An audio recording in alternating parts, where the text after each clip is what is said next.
안녕하세요. 닥터 CY입니다. 일본의 NTT라고 불리는 통신회사가 있습니다. 정식 이름은 일본 전신전화 주식회사이고 영어로 니폰 텔레그래프 앤 텔레폰 코퍼레이션이어서 앞머리 글자를 따서 NTT입니다.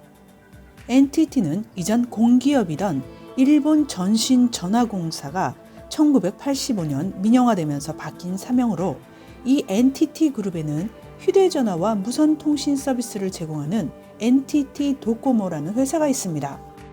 이번 이야기는 일본의 인터넷 산업이 꽃을 피우기 시작하는 때 이야기로 NTT 도코모의 아이모드 부대로 불리는 팀이 일으킨 돌풍과 혁명 이야기로 엮어보겠습니다. 아이모드 부대의 핵심 멤버는 3명입니다. NTT 도코모의 토츠기 지점장이던 에노키 케이지, 펜실베니아 대학 MBA 출신으로 하이퍼넷의 부사장으로 있던 나츠노 다케시, 그리고 잡지 리크루트의 토라바유의 편집장이던 마츠나가 마리입니다. 그래서 이들은 아이모드 트리오라고 불렸죠. 아이모드 전략으로 불리던 그들의 아이디어는 핸드폰에 인터넷을 접목시킨 것으로 이후 아이모드의 파생 상품과 이를 이용하는 유저의 수준을 비약적으로 끌어올리면서 인터넷 시대의 풍요로움을 즐기게 되지만 도코모에 오기 전 나츠노 다케시가 부사장으로 몸담았던 하이퍼넷은 그가 마지막까지 하이퍼넷을 살리기 위해 고군분투했던 노력도 허무하게 결국 파산을 하면서 역사 속의 뒤안길로 사라지고 맙니다. 하이퍼넷이 시대를 너무 앞서갔던 것이죠. 유저가 인터넷을 볼 때 핫카페라고 불리는 광고 화면을 표시하면 인터넷 접속 요금을 무료로 하는 시스템으로 광고를 의뢰하는 쪽의 메시지와 유저의 프로파일을 매칭시켜서 광고료 대신에 유저의 속성이나 거주지 등 유저의 개인정보를 제공하는 시스템이죠. 하이퍼넷의 사장 이타쿠라 유이지로는 앞으로의 질 높은 인터넷 광고의 선두를 지키기 위해서는 유저의 개인정보를 가능한 한 많이 축적하는 것이 유리할 것으로 보았습니다.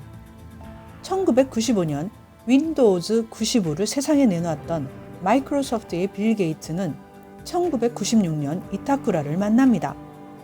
이때 통역으로 나섰던 나츠노 다케시는 빌 게이츠가 이타쿠라의 하이퍼넷 시스템에 대해 많은 연구를 했음을 알았지만 동시에 빌 게이츠가 광고 수익에만 의존하는 이 비즈니스 모델 방식에는 의문을 가졌던 게 아닌가라며 빌 게이츠와 직접 대화를 나눴던 그만이 알아챌 수 있었던 당시의 느낌을 전합니다.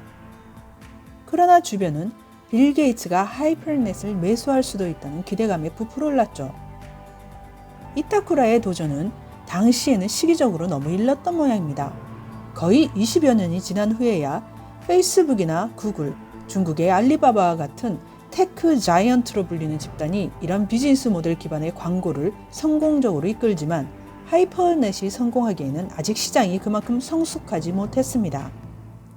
1986년 11월부터 1990년 중반까지 몇 년 정도만 비정상적으로 호황이었던 일본의 경기는 결국 거품이었고 이후 일본 사회는 잃어버린 10년, 잃어버린 20년, 다시 잃어버린 30년이라는 용어만이 업데이트되면서 불황기를 벗어나지 못하게 되죠.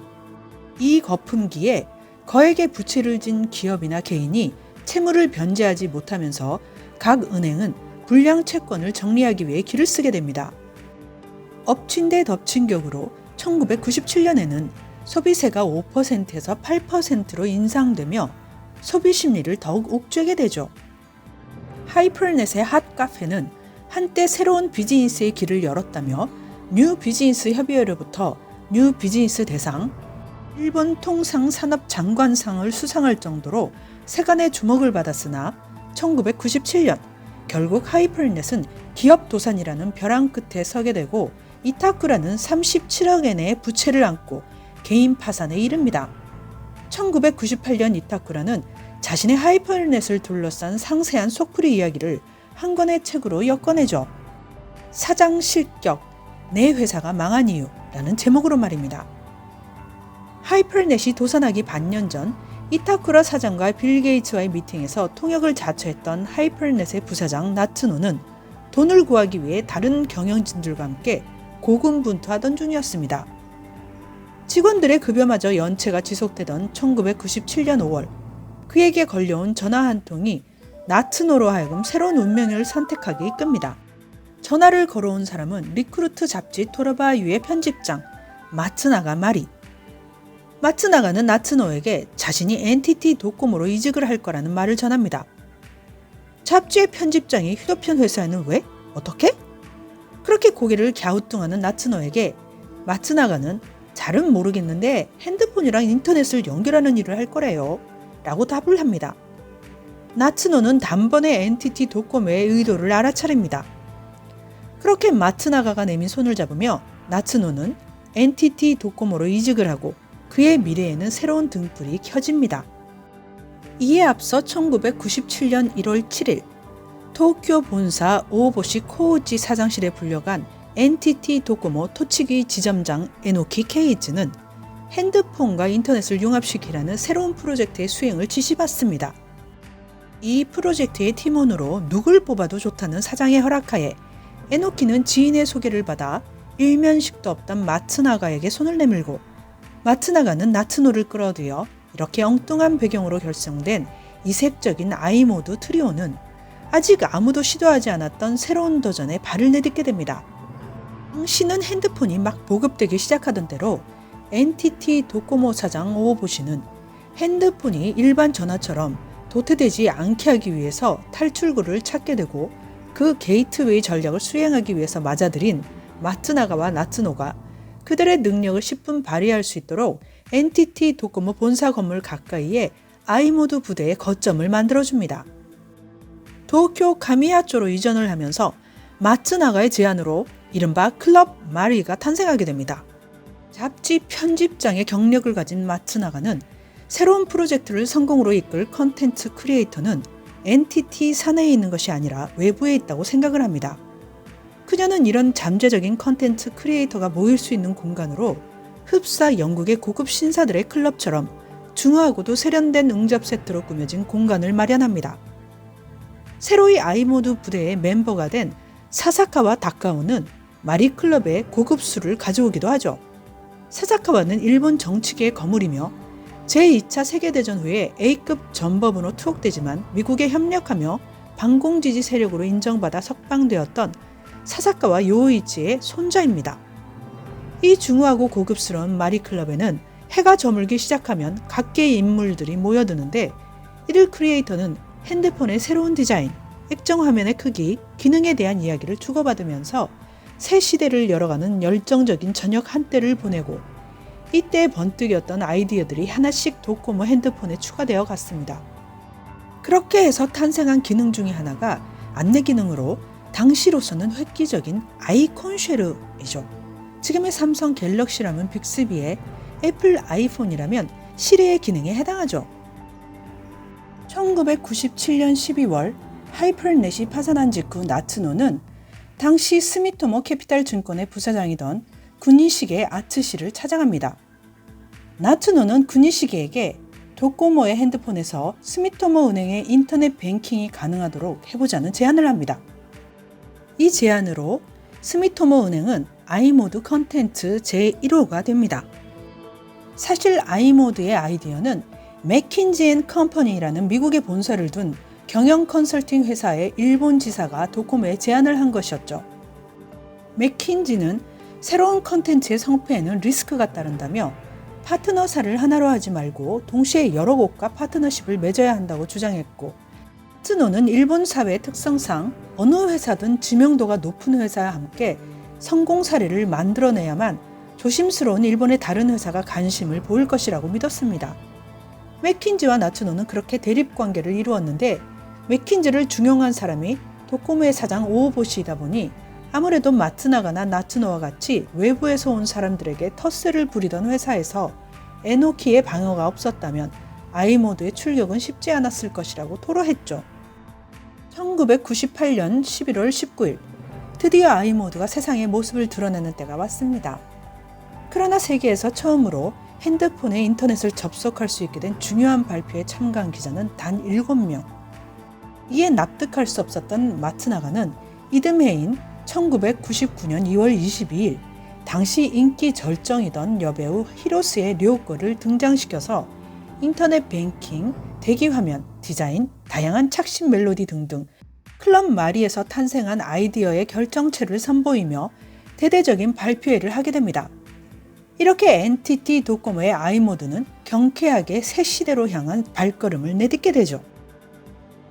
아이모드는 당시 휴대전화 업계의 규격이던 WAP, HDML, WML이 아닌 HTTP와 HTML을 채용하면서 도코모 핸드폰을 위한 다양한 파생적 컨텐츠 개발을 용이하게 해주었습니다. 기본 아이모드 브라우저에 아이멜로디, 아이에리아, 아이모션 등이 있고 음성 입력이 가능한 메일 기능도 있었죠. 아이앱의 개발도 활발히 이루어져서 핸드폰으로 하는 게임이나 전자서적, 지도 앱의 기능도 추가되었습니다. 2004년에 출시한 아이모드 펠리카 서비스는 모바일 지갑으로서 전철 패스, 데비카드 기능이 추가되고 크레딧 카드 결제도 가능해지면서 일본 사회는 스마트 카드 결제 시스템이 자리 잡게 되죠. 2000년에는 계약자가 폭발적으로 늘면서 통신량 증가에 따른 서버 접속에 문제가 생겨 인터넷 접속이 안 되는 트러블이 발생하기도 했으나 NTT 도코모는 서버나 데이터 센터의 하드 인프라를 강화시켜가며 뒤이은 DDI의 이지웹이나 J폰을 제치고 선두 자리를 지키면서 시대를 이끌어갑니다. 이렇게 강력한 기능을 하나씩 추가해가면서 핸드폰 하나로 일본 사회를 비약적인 디지털 사회로 이끈 아이모드에게도 쇠퇴의 그림자가 다가오기 시작합니다. 2005년 구글이 핸드폰용 소프트웨어인 안드로이드를 인수한 후 구글의 모바일 부문 수석 부사장이던 앤디 루빈이 이끄는 팀은 안드로이드를 스마트폰의 기본 OS로 하는 스마트폰의 개발을 진행하고 있었는데요. 2006년 구글의 에릭 슈미트가 일본을 방문했을 때 NTT 도코모의 안드로이드 OS 스마트폰에 아이모드를 넣지 않겠냐는 제안을 하게 됩니다. 당시 NTT 도코모의 나카무라 마사오 사장보다는 그 옆에 앉아있는 나츠노에게 묻고 있었는데요. 나츠노는 저돌적으로 이 계획에 동참하기를 읍소했지만 나카무라 사장은 아무런 반응을 보이지 않았다고 합니다. 결국 아이모드 플러스 안드로이드라는 합체품이 세상에 빛을 보는 일은 없었는데요. 실상은 이랬다고 합니다. 구글의 슈미트가 이런 제안을 했던 2006년 초 도코모는 4,568만 명이라는 유저를 가진 모바일 인터넷 접속 사업자로서 기네스 기록 인정을 받았던 터였습니다.